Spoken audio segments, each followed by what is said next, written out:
Dona Magnólia jogou o testamento original nas brasas, enquanto o corpo do marido ainda estava sendo velado na sala ao lado. Ela acreditou que o fogo garantiria sua posse absoluta sobre as terras e os escravizados do Vale do Paraíba. O que ela não esperava era que o padre da paróquia tinha uma cópia autenticada escondida onde ninguém ousaria procurar. O perigo agora é real. Se Bento for pego com a prova, ele não terá um julgamento, terá uma corda no pescoço. Mas no fim, a ganância da viúva será sua própria armadilha, e a verdade aparecerá diante de toda a vila. Repara bem no rosto dessa mulher. Magnólia não derramou uma lágrima sequer desde que o coronel Custódio fechou os olhos pela última vez. Enquanto os vizinhos e os parentes distantes chegavam para o velório na fazenda Santa Clara, ela se trancou no escritório. O cheiro de madeira queimada se misturava ao perfume forte das flores de laranjeira que cercavam o caixão, mas ninguém desconfiou de nada. No Vale do Paraíba, o luto das viúvas era sagrado, um silêncio que ninguém ousava quebrar. Mas atrás daquela porta de carvalho, Magnólia estava cometendo um crime que mudaria a vida de dezenas de pessoas. Ela viu o papel amarelar, enrolar nas pontas e ser devorado pelas chamas da lareira. Naquele documento, o coronel tinha deixado escrito algo que ela não podia aceitar: a liberdade de 11 homens e a entrega de uma parte das terras para um filho que ela fingia que não existia. O problema é que mentira nenhuma fica enterrada para sempre, principalmente quando existe alguém observando pelas frestas. Bento estava lá. Bento é o sacristão da vila, um homem silencioso, de movimentos lentos e olhos que parecem captar tudo o que acontece ao redor. Naquela tarde, ele tinha sido chamado para ajudar o padre Justino com os preparativos da extrema unção e do velório. Bento não é um homem comum. Ele aprendeu a ler e a escrever em segredo, escondido nos fundos da sacristia, usando restos de velas para iluminar as páginas de livros que ele não deveria nem tocar. E foi esse conhecimento, essa habilidade que todos ali ignoravam, que o transformou na maior ameaça para os planos de Magnólia. A fazenda Santa Clara sempre foi o coração da riqueza daquela região. Milhares de pés de café cobriam as colinas, e o som do chicote de Tião Feitor era o relógio que marcava as horas de trabalho. O coronel Custódio era um homem duro, mas nos últimos meses de vida a doença amoleceu sua consciência. Ele sabia que Magnólia era uma mulher fria, movida apenas pelo status e pelo dinheiro que já estava acabando. O que ninguém na vila sabia, e o que Magnólia tentava esconder a todo custo, era que a fazenda estava afundada em dívidas. Sem o controle total das terras e sem a venda dos escravizados que o coronel queria libertar, ela estaria na miséria em menos de um mês. Magnólia saiu do escritório com o rosto impassível. Ela chamou Tião Feitor, o homem que era seu braço armado e sua sombra. Tião é um sujeito bruto, com o cheiro de cachaça e couro impregnado na pele. Ele não faz perguntas, ele apenas executa ordens. Tião, ela disse com a voz baixa mas firme, o testamento que o juiz vai ler amanhã é o que está na gaveta de cima. Qualquer outra conversa que você ouvir por aí, qualquer boato sobre liberdade ou terras para bastardos, você corta pela raiz, entendido? Tião apenas assentiu, apertando o cabo do chicote na cintura. Ele já tinha percebido que Bento, o sacristão, andava circulando demais pela casa grande. Enquanto isso, na igreja da vila, o padre Justino estava morrendo. Ele era um homem de 70 anos, com os pulmões cansados e o coração falhando. Mas ele carregava um segredo que pesava mais do que a própria idade. Justino sabia o que o coronel tinha escrito. Ele mesmo tinha sido testemunha da assinatura do testamento original. Quando soube que o coronel havia morrido, o padre entrou em pânico. Ele conhecia Magnólia e sabia do que ela era capaz para manter o poder. Ele sabia que ela queimaria o mundo, se fosse preciso, para não perder o título de sinhá da Santa Clara. Bento entrou no quarto do padre com uma bacia de água e alguns panos limpos. O cheiro de mofo e incenso era forte. Justino tossia com dificuldade, e cada vez que o fazia, um pouco de sangue manchava o lençol. O padre segurou o braço de Bento com uma força que o sacristão não sabia que ele ainda tinha. Bento, escuta bem, sussurrou o velho, com os olhos arregalados de febre e medo. A Magnólia. Ela vai mentir. Ela já deve ter destruído o papel. Mas eu não fui tolo. Eu fiz uma cópia. Eu autentiquei no cartório da capital antes de adoecer. Bento sentiu um calafrio percorrer a espinha. Ele sabia o que aquilo significava. Se aquele documento aparecesse, ele seria um homem livre. Ele e mais 10 companheiros que cresceram com ele na senzala, apanhando juntos, trabalhando de sol a sol. Mas ele também sabia que, se Magnólia descobrisse que ele tinha essa informação, ele não passaria daquela noite. "Onde está, padre?" Bento perguntou com a voz trêmula. O padre apontou para a mesa de cabeceira, onde repousava um missal de capa de couro desgastada, com um fecho de latão em formato de cruz. "Está dentro, Bento, costurado no forro da capa. Leve isso para o doutor. Munhoz, o juiz de órfãos. Só ele pode parar o leilão, mas tome cuidado. Tião Feitor está vigiando os caminhos." Bento pegou o livro. O couro era frio e pesado nas suas mãos. Ele sentiu o volume do papel escondido sob o revestimento. Era a liberdade dele. Era a justiça para o filho do coronel, um rapaz que trabalhava nas lavouras, sem saber que tinha o sangue do dono daquelas terras. Mas o tempo estava correndo contra ele. O leilão das terras e dos bens do coronel estava marcado para o dia seguinte, logo após o enterro. Magnólia queria resolver tudo rápido, antes que alguém pudesse questionar a validade do testamento falso que ela mesma tinha redigido. Ao sair da casa paroquial, Bento deu de cara com Tião Feitor. O homem estava encostado num poste, palitando os dentes com uma faca pequena. O sol estava se pondo, jogando sombras longas e avermelhadas sobre o chão de terra batida da vila.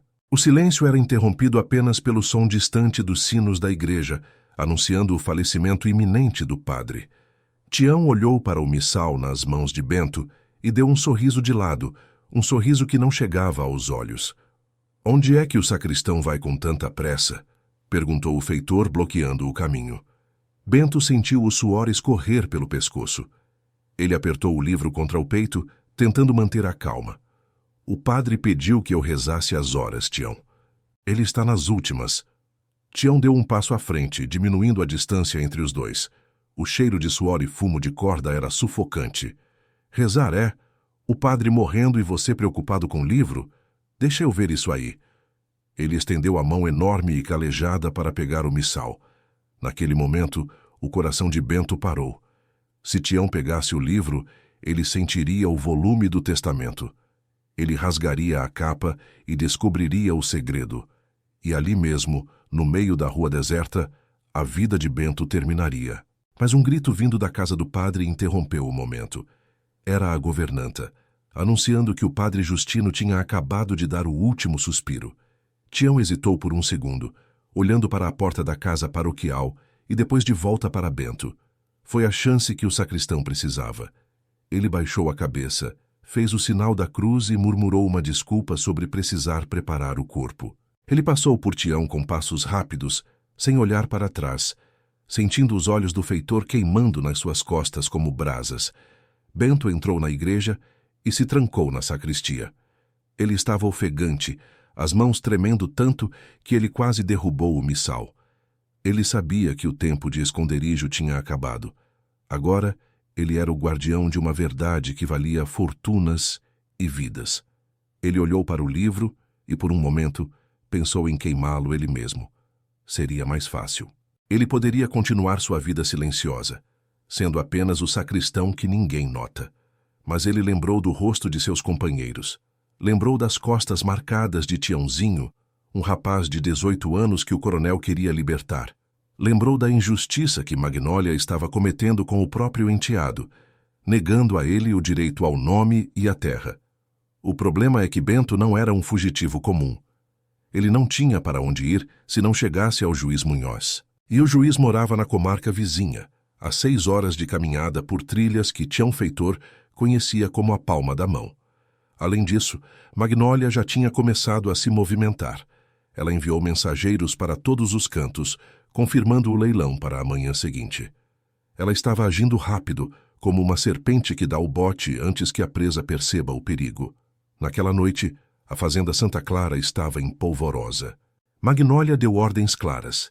Ninguém entra e ninguém sai sem passar por Tião Feitor. Ela suspeitava que o padre pudesse ter deixado algum rastro. Ela conhecia bem o velho Justino e sabia que a consciência dele era um problema.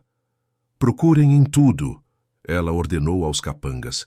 Vão até a igreja, revirem os papéis do padre. Se encontrarem qualquer coisa que não seja uma oração, tragam para mim. Bento, escondido nas sombras da sacristia, viu as luzes das tochas se aproximando. Ele ouviu o rosnado dos cães de guarda que Tião tinha soltado. O cerco estava se fechando. Ele tinha o missal, tinha a prova, mas estava cercado por homens que não hesitariam em matá-lo por uma moeda de prata. Ele olhou para o crucifixo na parede e depois para o livro em suas mãos. Ele sabia que, a partir daquele momento, cada passo que desse seria uma dança com a morte. Mas o que Magnólia não sabia, o que ela jamais poderia imaginar, é que o homem que ela sempre tratou como um móvel da igreja, alguém sem voz e sem alma, era justamente aquele que carregava a chave da sua ruína. A noite estava apenas começando, e o Vale do Paraíba, com seus cafezais escuros e seus segredos enterrados, seria o palco de uma caçada humana. Bento precisava atravessar a mata, evitar as estradas principais e chegar ao doutor Munhoz antes que o primeiro raio de sol batesse no martelo do leiloeiro. O peso do missal parecia aumentar a cada minuto. Não era apenas papel e couro, era o peso da liberdade de 11 homens e o destino de uma herança roubada.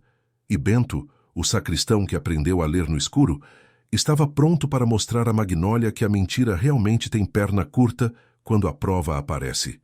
Só que havia um detalhe que nem o padre nem Bento tinham considerado. Doutor Munhoz, o juiz, era um homem de leis, mas também era um homem de posses, e Magnólia já tinha enviado a ele uma carta, prometendo uma porcentagem generosa das vendas do leilão se tudo corresse sem interrupções desnecessárias. O sistema estava viciado desde o topo. Para Bento, entregar o documento não seria apenas uma questão de chegar lá. Seria uma questão de fazer o juiz aceitar a verdade de um homem que a sociedade dizia não ter direito a ter voz. Bento respirou fundo, apagou a única vela que iluminava a sacristia e deslizou pela janela dos fundos. O cheiro da terra úmida e o som dos grilos eram seus únicos companheiros. Ele apertou o missal contra o corpo, sentindo o fecho de latão machucar suas costelas. Seja o que Deus quiser, ele murmurou, desaparecendo na escuridão da mata, enquanto as tochas dos homens de Magnólia começavam a arrombar a porta da frente da igreja. A caçada tinha começado, e a viúva não tinha ideia de que o fogo que ela acendeu na lareira ia acabar queimando a sua própria vida. Mas como Bento passaria pelo portão principal da vila, que agora estava vigiado por homens armados? E o que aconteceria se o selo de cera do testamento original se quebrasse durante a fuga? As respostas estavam escondidas no couro daquele livro, e o caminho para a justiça seria banhado em suor e medo. Bento deslizou pelo barro úmido atrás da sacristia, enquanto o som das botas de couro pesado de Tião Feitor batia contra o chão de madeira da igreja. Ele não respirava. O ar parecia ter ficado sólido nos seus pulmões. O cheiro de querosene das tochas já chegava até ele, misturado ao bafo quente dos cães que latiam na entrada da vila. O que Bento carregava debaixo do braço não era apenas um livro de orações. Era uma sentença de morte para a Sinhá e o único passaporte para a vida de 11 homens que nunca souberam o que era ser dono do próprio corpo. Mas o que Bento ainda não tinha percebido era que o inimigo não estava apenas atrás dele com armas e chicotes, mas também à sua frente, sentado em poltronas de veludo. Repara na frieza desse momento. Enquanto Bento se enfiava na mata fechada, arranhando os braços nos espinhos das laranjeiras bravas, Dona Magnólia estava sentada na sala de jantar da casa grande. Ela não estava rezando pela alma do marido. Ela estava contando moedas, o café estava em crise, as dívidas batiam na porta e ela precisava que o leilão do dia seguinte fosse perfeito. Para ela, Bento e os outros 10 homens listados no testamento não eram pessoas. Eram mercadorias que seriam convertidas em ouro para pagar os credores da capital. Se aquele papel que o padre Justino guardou aparecesse, Magnólia não perderia apenas os escravizados. Ela perderia a própria casa, as terras e o nome. Ela ficaria na Rua da Amargura, e o orgulho dela não permitiria isso. O problema é que o ódio de Magnólia tinha um alvo específico. Ela sabia que Bento sabia ler. Ela sempre desconfiou daquele sacristão que ficava tempo demais olhando para os documentos da paróquia. Tião, ela disse para o feitor horas antes, se você encontrar o negro com qualquer papel, não pergunte nada. Queime o papel e dê um fim no mensageiro. O mato é grande e ninguém vai sentir falta de um sacristão. Tião Feitor sorriu. Ele tinha uma conta antiga para acertar com Bento. Ele odiava o jeito altivo com que Bento caminhava, como se tivesse algo dentro da cabeça que o feitor nunca teria. No meio da mata, a escuridão era total. O som dos grilos e o coachar dos sapos tentavam esconder o barulho dos passos de Bento, mas ele sabia que não estava sozinho. Ele sentia a vibração do chão. Os cavalos estavam perto. Bento parou por um segundo e se encostou no tronco de uma gameleira centenária. Ele abriu o missal com cuidado. O fecho de latão rangeu, um som que pareceu um tiro naquele silêncio. Com as mãos trêmulas, ele sentiu o forro da capa. Lá estava ele. O papel era grosso, áspero, com o cheiro de cera do selo oficial. Bento não precisava de luz para saber o que estava escrito ali. Ele tinha ouvido o coronel ditar aquelas palavras no leito de morte, enquanto Magnólia esperava no corredor, acreditando que o marido estava apenas confessando seus pecados. Eu, Custódio de Oliveira, declaro livres todos os homens de minha confiança, dizia o documento na mente de Bento. Ele sabia que o seu nome era o primeiro da lista. Ele sentiu uma lágrima quente escorrer pelo rosto sujo de terra. Pela primeira vez em 30 anos, ele não era o Bento da Santa Clara. Ele era apenas Bento, um homem. Mas essa liberdade tinha um preço, e o preço estava sendo cobrado agora, com o som dos cães farejadores cada vez mais perto. Tião Feitor tinha soltado os animais, e eles já tinham sentido o cheiro do medo que Bento exalava. Só que havia uma coisa que nem Bento nem o padre Justino sabiam. O juiz Munhoz, o homem que deveria receber a prova, não era o exemplo de justiça que todos acreditavam. Naquela mesma noite, enquanto Bento fugia pela mata, um mensageiro de Magnólia entregava uma arca de madeira ao juiz. Dentro, não havia leis, mas sim barras de ouro e a promessa de que o testamento falso, aquele que Magnólia escreveu com a própria mão, seria aceito sem questionamentos. O sistema estava podre. O juiz já tinha decidido o destino de Bento antes mesmo dele chegar à vila. Bento continuou avançando, ignorando a dor nos pés descalços. Ele chegou à beira do Rio das Almas, o limite natural entre a fazenda e a comarca vizinha. A água estava alta por causa das chuvas da semana. O barulho da correnteza era um rugido constante. Ele tinha duas opções: tentar atravessar pela ponte vigiada ou se jogar na água gelada e tentar a sorte contra a correnteza. Foi aí que ele ouviu o estalo de um galho seco logo atrás dele. Parado aí, sacristão. A voz de Tião Feitor veio do meio das sombras. O feitor apareceu montado em seu cavalo baio, segurando uma espingarda de cano duplo. O reflexo da lua na lâmina da faca na sua cintura era um aviso claro. Tião não estava ali para levar Bento de volta. Ele estava ali para executar o serviço que Magnólia mandou. Entrega o livro, Bento. Entrega o livro e talvez eu te dê uma morte rápida. Se eu tiver que descer desse cavalo, vai ser pior. Bento apertou o missal contra o peito. O couro estava suado, escorregadio. Ele olhou para o rio e depois para o cano da espingarda. Ele sabia que, se morresse ali, a verdade morreria com ele. Os outros 10 homens seriam vendidos no leilão logo ao amanhecer. Tiãozinho, que era apenas um menino, o velho Joaquim, que não aguentaria outra colheita, e Simão, o filho ilegítimo do coronel, que nem sabia que tinha direito à metade de tudo aquilo. A injustiça de Magnólia era um peso maior do que a própria vida de Bento. O senhor não vai ter esse livro, Tião, Bento disse, com uma voz que ele nem reconheceu. Era uma voz firme, sem o tom de submissão que ele usou a vida inteira. Esse papel não é seu, é da lei. Tião deu uma risada curta e seca, um som que gelou o sangue de Bento. Lei? A lei aqui é a Sinhá, e a Sinhá mandou apagar o rastro. Tião puxou o cão da espingarda. O estalo metálico ecoou pela margem do rio como um veredito final. Mas o que Tião Feitor não esperava era que Bento conhecesse aquele rio melhor do que qualquer um. Bento sabia que, debaixo da ponte, havia uma fenda na rocha onde ele costumava se esconder quando era criança para aprender a ler em paz. Sem pensar duas vezes, ele se jogou para trás, caindo no vazio. O tiro da espingarda rasgou o ar no lugar onde a cabeça de Bento estava um segundo antes. O estrondo foi ensurdecedor, assustando o cavalo de Tião, que empinou, quase derrubando o feitor. Bento atingiu a água com um baque surdo.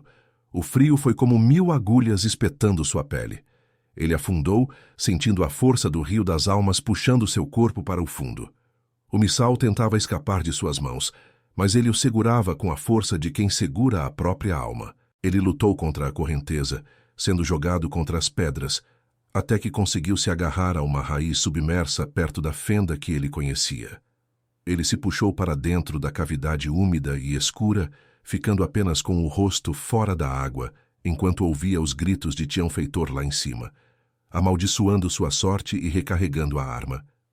Lá em cima, na estrada, Tião estava furioso. Ele disparou mais uma vez contra a água, mas era um tiro cego. Ele não sobrevive a esse rio, gritou o feitor para os outros capangas que chegavam. Procurem o corpo correnteza abaixo. O negro morreu, e o papel foi com ele. Tião estava convencido de que Bento tinha se afogado. Ninguém atravessava o Rio das Almas naquela altura do ano e saía vivo.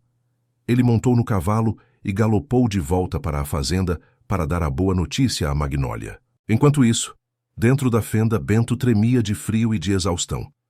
Ele tossia, cuspindo a água barrenta do rio.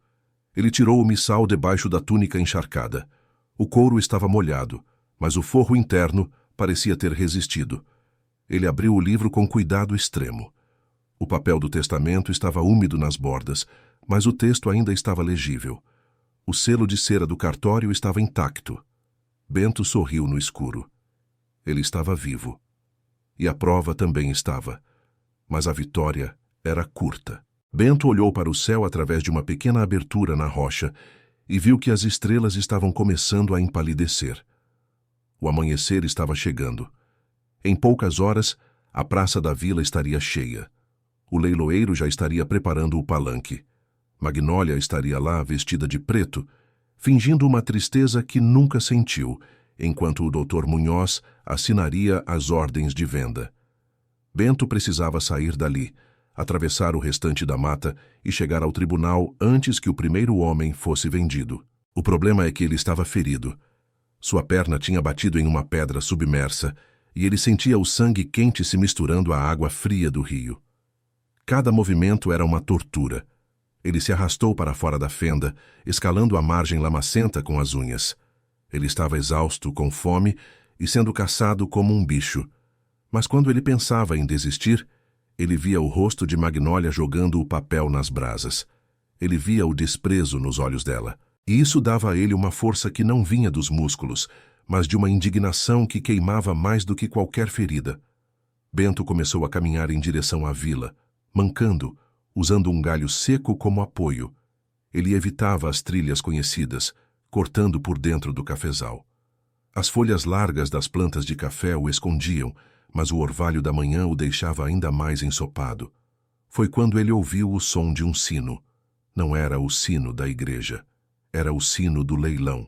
O som metálico e seco que anunciava o início da venda das vidas humanas. O som que dizia que o tempo de Bento tinha acabado. Ele apressou o passo, ignorando a dor lancinante na perna. Ele chegou à beira do vilarejo e viu a movimentação.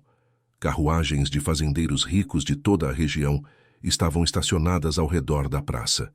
Havia um burburinho de vozes, o cheiro de cavalos e de café fresco sendo servido. No centro de tudo, no coreto, estava o doutor. Munhoz conversando animadamente com Dona Magnólia. Ela segurava um lenço de renda nos olhos, fazendo o papel da viúva desolada, enquanto o juiz a confortava com tapinhas no ombro. Bento viu os 11 homens sendo levados para o palanque. Eles estavam acorrentados uns aos outros com as cabeças baixas. Tiãozinho estava chorando. O velho Joaquim mal conseguia se manter em pé. E lá estava Simão, o herdeiro legítimo, sendo tratado como um bicho de carga por homens que não valiam o chão que ele pisava. Bento sentiu uma fúria cega. Ele deu um passo em direção à praça, mas parou. 2 soldados da guarda provincial estavam postados na entrada da vila conferindo quem entrava. Tião Feitor também estava lá, com um curativo na mão e os olhos correndo por toda a multidão. Se Bento aparecesse agora, ele seria preso como escravo fugitivo antes de dar 10 passos. Ele precisava de um plano. Ele olhou para o missal e depois para um grupo de lavadeiras que passava com cestos de roupa suja na cabeça. Foi ali que Bento percebeu que a sua maior arma não era apenas o papel, mas a sua capacidade de ser invisível quando necessário. Ele se misturou às sombras dos cestos, tentando passar despercebido. Mas o que ele não sabia era que Magnólia já tinha dado a ordem final. Se virem o sacristão, atirem primeiro e perguntem depois. E o olhar de Tião Feitor acabara de cruzar com o dele no meio da multidão. O cerco estava fechado de novo. Como Bento chegaria à mesa do juiz com a prova antes que o primeiro lance fosse dado? E se o juiz, já comprado pelo ouro da viúva, simplesmente rasgasse o testamento na frente de todos? O destino de 11 vidas estava por um fio, e o fio estava prestes a arrebentar. O martelo do leiloeiro já estava no ar, quando Bento sentiu o cano frio de uma arma encostar em suas costelas no meio da multidão. Ele não podia gritar, não podia correr, e o mais importante, não podia deixar que percebessem o que ele escondia debaixo da túnica de sacristão. Dona Magnólia, sentada no coreto com um véu de renda negra escondendo seus olhos de serpente, deu um sinal quase imperceptível para o carrasco. O que ela não sabia era que o homem que ela mandou matar no rio estava a menos de 10 metros dela, segurando a prova que transformaria sua riqueza em cinzas. Mas o tempo de Bento estava acabando, e o primeiro homem da lista já estava sendo empurrado para o palanque sob o sol escaldante do meio-dia. Repara bem no que está acontecendo nessa praça. O cheiro de suor, de bosta de cavalo e de fumo de corda paira no ar pesado. Fazendeiros de toda a região, homens que medem o valor de uma alma pelo tamanho dos dentes e pela largura dos ombros, estão rindo e bebendo cachaça enquanto esperam a mercadoria ser exibida. No palanque de madeira, Joaquim, o escravizado mais velho da Santa Clara, treme tanto que as correntes em seus pulsos fazem um barulho metálico que corta o burburinho da praça. Joaquim serviu ao coronel por 40 anos. Ele deveria estar livre, cuidando de sua pequena horta. Mas ali estava ele, sendo exibido como uma ferramenta velha que não serve mais para o serviço. Bento sentiu a pressão da arma em suas costas aumentar. Era Tião Feitor. O homem estava ofegante, com o rosto vermelho de ódio e a camisa rasgada pelos galhos da mata. Ele não conseguia acreditar que Bento tinha sobrevivido ao Rio das Almas. "Me entrega o livro agora, Bento", rosnou Tião no ouvido dele. "Se você fizer um barulho, eu estouro seus rins aqui mesmo e digo que você tentou roubar a sinhá." Bento fechou os olhos por um segundo. Ele sentia o volume do missal sob o braço, mas algo estava diferente. Naquela manhã, antes de sair do esconderijo no cafezal, Bento tinha feito algo que sua inteligência silenciosa lhe ensinou. Ele sabia que seria revistado. Ele sabia que Tião não descansaria. Então ele encontrou um velho missal descartado nos fundos da igreja, um livro idêntico ao que o padre Justino lhe entregara, mas com as páginas em branco e a capa vazia. O verdadeiro testamento, costurado no forro do couro original, estava escondido dentro de um saco de farinha que uma das lavadeiras carregava sem que ela soubesse.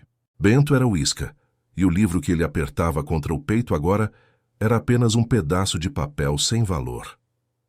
"O livro está aqui, Tião", Bento disse com a voz falha, fingindo um medo que ele já tinha ultrapassado. "Não me mate, eu entrego tudo." Tião deu um sorriso cruel e puxou Bento para trás de uma carruagem grande, longe dos olhos do público. Com um movimento brusco, o feitor arrancou o livro das mãos do sacristão. Ele não sabia ler, mas reconhecia o fecho de latão em formato de cruz. Tião abriu o livro, folheou as páginas e, vendo as orações em latim que ele não entendia, Acreditou que tinha em mãos o documento que Magnólia tanto temia. Sua sorte acabou, sacristão, disse Tião, guardando o livro por dentro da camisa. A Sinhá vai adorar ver isso queimar na frente de todo mundo. E quanto a você, o tronco te espera logo depois do leilão. Ele amarrou as mãos de Bento com uma corda áspera e o empurrou para perto do palanque, onde os outros escravizados aguardavam. Bento não resistiu. Ele precisava estar perto do palco. Ele precisava ver o rosto de Magnólia quando o verdadeiro documento aparecesse. O problema é que o leilão já tinha começado. O leiloeiro, um homem de voz anasalada e gestos teatrais, apontava para Joaquim. 50.000 réis pelo veterano, quem dá mais? Um homem que conhece a terra como ninguém. A multidão ria. Ninguém queria um homem velho. Magnólia olhava para a cena com um tédio fingido, mas por dentro ela estava em pânico. Ela precisava vender Joaquim rápido para chegar aos homens mais fortes, aqueles que renderiam o ouro necessário para pagar as dívidas que o marido deixou. Foi aí que Bento viu o doutor Munhoz. O juiz estava sentado ao lado de Magnólia, examinando uns papéis com um olhar de quem já sabe o que vai assinar. Bento notou que sobre a mesa do juiz havia uma pequena caixa de madeira com o brasão da fazenda Santa Clara. Era o suborno, o ouro que Magnólia tinha prometido para que o juiz ignorasse qualquer irregularidade. Bento percebeu que não bastaria entregar o papel ao juiz de forma discreta. Se ele fizesse isso, Munhoz simplesmente o destruiria para proteger o próprio bolso. Ele precisava de um escândalo. Ele precisava que a vila inteira visse o que estava acontecendo. Enquanto Tião o vigiava de perto, Bento buscou com os olhos a lavadeira que carregava o saco de farinha. Ela estava parada perto da fonte, assistindo ao leilão com os olhos baixos. Bento precisava chegar até ela, mas as cordas em seus pulsos estavam apertadas. Ele olhou para Simão, o filho ilegítimo do coronel, que estava na fila para ser vendido em seguida. Simão tinha a mesma pele clara do pai e os olhos verdes que Magnólia tanto odiava. Ele era a prova viva da traição do coronel. E por isso Magnólia queria se livrar dele o mais rápido possível, mandando-o para as minas de ouro no interior, de onde ninguém voltava vivo. "Próximo lote!" gritou o leiloeiro. "Simão, 18 anos, forte, dentes perfeitos." A multidão se calou. Simão subiu ao palanque com a cabeça erguida. Ele não tinha o olhar quebrado de Joaquim. Ele tinha o fogo do pai nas veias. Magnólia se inclinou para a frente, a respiração curta. Esse era o momento que ela mais esperava. Uma vez vendido, Simão deixaria de ser uma ameaça legal à herança. Só que, naquele instante, uma confusão começou no fundo da praça. Um grupo de escravizados da fazenda vizinha, que tinha ouvido boatos sobre o testamento do coronel, começou a se aglomerar. Eles sabiam que se a liberdade de Bento e dos outros fosse respeitada, a esperança para eles também aumentaria. Tião Feitor, percebendo o movimento, se distraiu por um segundo, virando-se para gritar ordens aos outros capangas. Foi a brecha que Bento precisava. Com um movimento rápido, Bento usou o atrito da corda contra um prego saliente na carroça onde estava encostado. A dor foi aguda, a pele de seus pulsos se rasgou, mas a corda cedeu. Ele se jogou no chão, rastejando por entre as pernas das pessoas, ignorando o sangue que escorria de suas mãos. Ele chegou até a lavadeira e, com um gesto desesperado, puxou o missal verdadeiro de dentro do saco de farinha. A mulher deu um grito de susto, atraindo a atenção de todos. "Tião, ele fugiu!" gritou um dos capangas. Tião Feitor se virou e viu Bento correndo em direção ao coreto, segurando o livro com as duas mãos. "Peguem ele! Matem o negro!" berrou Tião, sacando a arma. O pânico tomou conta da praça. As pessoas começaram a correr, as cadeiras foram derrubadas e os cavalos relincharam assustados. Magnólia levantou-se, o rosto pálido como um lençol. Ela viu o livro. Ela viu o fecho de latão brilhando sob o sol. Bento subiu os degraus do coreto com a força de um homem que não tem mais nada a perder. 2 guardas tentaram pará-lo, mas Bento os golpeou com o peso do livro, agindo com uma fúria que ninguém sabia que ele possuía. Ele chegou à mesa do juiz Munhoz e bateu com o missal sobre os papéis falsos de Magnólia. Este é o verdadeiro, gritou Bento, a voz ecoando por toda a praça, silenciando o leiloeiro e a multidão. O coronel não deixou dívidas, ele deixou liberdade. Doutor, Munhoz tentou empurrar o livro para o chão, mas Bento segurou o braço do juiz.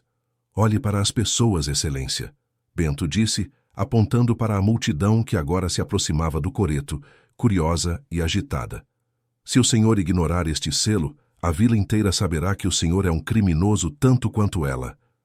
Magnólia avançou sobre Bento, suas unhas de falcão tentando alcançar o rosto do sacristão. Mentira! É um falsificador. Ele roubou esse livro da igreja. Mas o que ninguém sabia era que o padre Justino, em seus últimos dias, não tinha apenas confiado em Bento. Ele tinha enviado uma carta secreta para o bispo da capital, detalhando a existência da cópia do testamento e a corrupção de Magnólia. E naquele exato momento, uma carruagem oficial com o brasão do Império parava na entrada da praça. O representante da coroa tinha chegado para fiscalizar o leilão, atraído pela denúncia do padre. O problema agora era que Tião Feitor estava subindo o coreto com a espingarda em punho. Ele não se importava com o bispo, com o juiz ou com a lei. Ele só queria o sangue de Bento. Ele apontou a arma para o peito de Bento, a menos de 2 metros de distância. Magnólia deu um sorriso triunfante por trás do véu. Se Bento morresse ali, com o livro nas mãos, ela ainda poderia alegar que era tudo uma armação de um escravizado revoltado. Bento olhou para o cano da arma. Ele viu o dedo de Tião apertando o gatilho. Mas ele não desviou o olhar. Ele sabia que o segredo estava fora da garrafa. Mesmo que ele morresse, o livro estava ali, diante de todos. O selo de cera, vermelho como o sangue que ele tinha derramado na mata, parecia brilhar. E no silêncio que precedeu o tiro, a voz de Simão, o filho herdeiro, surgiu do alto do palanque. Atire, Tião, atire e prove que a verdade dói mais do que o chumbo. O que aconteceu em seguida mudaria a história do Vale do Paraíba para sempre. O barulho do tiro não foi o fim, mas o começo de uma queda que Magnólia jamais imaginou. Mas quem seria atingido primeiro? E o que o juiz Munhoz faria com a caixa de ouro, agora que os olhos do Império estavam sobre ele? A tensão era um fio de navalha, e o próximo movimento decidiria quem ficaria com a terra e quem terminaria na ponta de uma corda. O dedo de Tião Feitor já estava espremendo o gatilho quando um estalo seco, mas não de pólvora, parou o tempo na praça da vila. O capitão Duarte, o representante da coroa que acabara de descer da carruagem imperial, avançou com a agilidade de um felino e golpeou o cano da espingarda de Tião com o punho de sua espada de aço. O tiro saiu, mas a bala rasgou apenas o céu azul do Vale do Paraíba, assustando os urubus que sobrevoavam a fazenda. O que ninguém esperava era que Bento, mesmo com o cano da arma ainda quente a poucos centímetros de seu rosto, não recuasse um passo sequer. Ele estava ali para terminar o que o padre Justino começou, e nada, nem o chumbo, nem a fúria da viúva, o impediria de entregar a verdade. Repara no silêncio que caiu sobre a praça logo após o disparo. Era um silêncio pesado, carregado de poeira e de uma tensão que parecia prestes a explodir a qualquer momento. Tião Feitor foi jogado ao chão pelos soldados da guarda, seu rosto amassado contra a terra que ele tanto castigou com o chicote. Magnólia, no alto do coreto, soltou um grito de indignação, mas sua voz saiu fraca, sufocada pelo medo que finalmente a alcançou. O capitão Duarte não olhou para ela, ele olhou para Bento. "Que livro é esse, sacristão?" perguntou o oficial, com a autoridade de quem não aceita mentiras. Bento, com as mãos ainda sangrando por causa das cordas que o prenderam, colocou o missal sobre a mesa do juiz. O Dr. Munhoz tentou se levantar, gaguejando desculpas, tentando esconder a caixa de ouro com a manga da toga, mas o olhar do capitão o pregou na cadeira. Bento pegou uma pequena faca de cozinha que trazia escondida na cintura, a mesma que usou para se libertar na carroça, e diante de todos rasgou o couro grosso da capa do livro. O som do couro se partindo foi como o som de uma corrente se quebrando. De dentro do forro caiu um pergaminho dobrado, selado com a cera vermelha e o timbre oficial do cartório da capital. "Este é o testamento original do coronel Custódio de Oliveira", disse Bento, a voz agora firme e clara, ecoando até os fundos da senzala improvisada onde os homens esperavam o leilão. O documento que a senhora Magnólia tentou queimar na noite do velório. Mas ela se esqueceu que o fogo não queima a verdade quando ela está escrita no coração de quem quer ser livre. O capitão Duarte pegou o papel com luvas de pelica, quebrou o selo e começou a ler em voz alta. Cada palavra que saía da boca do oficial era um prego no caixão das pretensões da viúva. A leitura revelou a crueldade de Magnólia em detalhes. O coronel, atormentado pela culpa nos últimos dias, tinha deixado claro: Bento, Joaquim, Tiãozinho e outros 8 homens estavam libertos de qualquer cativeiro a partir do momento de sua morte. Mais do que isso, o documento reconhecia Simão, o rapaz de olhos verdes que estava no palanque, como seu herdeiro legítimo, fruto de um amor que ele nunca teve coragem de assumir em vida. Metade das terras da Santa Clara, as melhores glebas de café, agora pertenciam ao jovem que, minutos antes, estava sendo vendido como uma peça de mobília. O problema para Magnólia é que o documento também trazia uma cláusula de proteção. Se qualquer tentativa de fraude fosse detectada, a viúva perderia o direito à sua parte da herança, que seria revertida para o sustento dos libertos e para o pagamento das dívidas da fazenda. Ao ouvir isso, Magnólia desabou. Ela tentou avançar contra Bento mais uma vez, as mãos em garra, mas foi contida pelos soldados. O véu de renda negra rasgou, revelando um rosto envelhecido pelo ódio e pela ganância. Ela não era mais assim a poderosa. Era apenas uma mulher pega em um crime de fraude e destruição de documentos públicos. Mas a justiça não parou por aí. O capitão Duarte, percebendo o nervosismo do juiz Munhoz, abriu a caixa de madeira que estava sobre a mesa. O brilho das barras de ouro refletiu o sol do meio-dia, cegando os olhos dos presentes. "E isso aqui, Dr. Munhoz?" perguntou o capitão, com um tom de ironia mortal. "É parte do processo ou é o preço da sua alma?" O juiz não teve resposta. Ele foi retirado do coreto sob vaias da multidão, perdendo seu cargo e sua honra naquele mesmo instante. O sistema que protegia os poderosos tinha falhado diante da prova física e da coragem de um homem que se recusou a ser invisível. Repara agora na cena do palanque. Joaquim, o velho que tremia de medo, caiu de joelhos e chorou, beijando a terra que agora não era mais sua prisão, mas sua casa. Simão desceu do palco não como um escravizado, mas como o novo dono da Santa Clara. Ele caminhou até Bento e apertou a mão do sacristão. Não houve palavras, apenas um olhar de reconhecimento entre 2 homens que a vida tentou esmagar, mas que o destino uniu na busca pela verdade. Tião Feitor foi levado para a cadeia da vila, de onde seria enviado para as galés, pagando por cada gota de sangue que derramou com seu chicote. Magnólia, destituída de tudo, foi autorizada a levar apenas as roupas do corpo. Ela saiu da praça sob o olhar silencioso de dezenas de homens e mulheres que ela humilhou por anos. A mentira que ela alimentou com fogo e sangue acabou por consumi-la, deixando-a sem nome, sem terra e sem o respeito de ninguém. Bento permaneceu no coreto até que a praça se esvaziasse. Ele olhou para o missal rasgado sobre a mesa. O livro que continha as orações agora continha a história da sua libertação. Ele não voltou para a igreja como sacristão. Ele voltou para a Santa Clara como um homem livre, para ajudar Simão a reconstruir o que a ganância de Magnólia quase destruiu. O Vale do Paraíba nunca mais seria o mesmo. A história da viúva que falsificou o testamento e do sacristão que atravessou o Rio da Morte para salvar a verdade tornou-se uma lenda, passada de boca em boca nas noites de lua cheia, para lembrar a todos que o poder pode queimar papéis, mas nunca apaga o que é de direito. A ganância de Magnólia a deixou sem nada, nem o nome nem a terra. O crime perfeito falhou porque ela subestimou quem mais observava seus passos, acreditando que a inteligência era um privilégio da cor da pele ou do tamanho da conta bancária. Ela aprendeu da pior forma que a justiça pode tardar, mas ela encontra o caminho através de frestas que ninguém vê. A mentira tem perna curta quando a prova aparece, e Bento provou que um homem que sabe ler o seu destino é impossível de ser acorrentado. A fazenda Santa Clara floresceu sob o comando de Simão e os conselhos de Bento.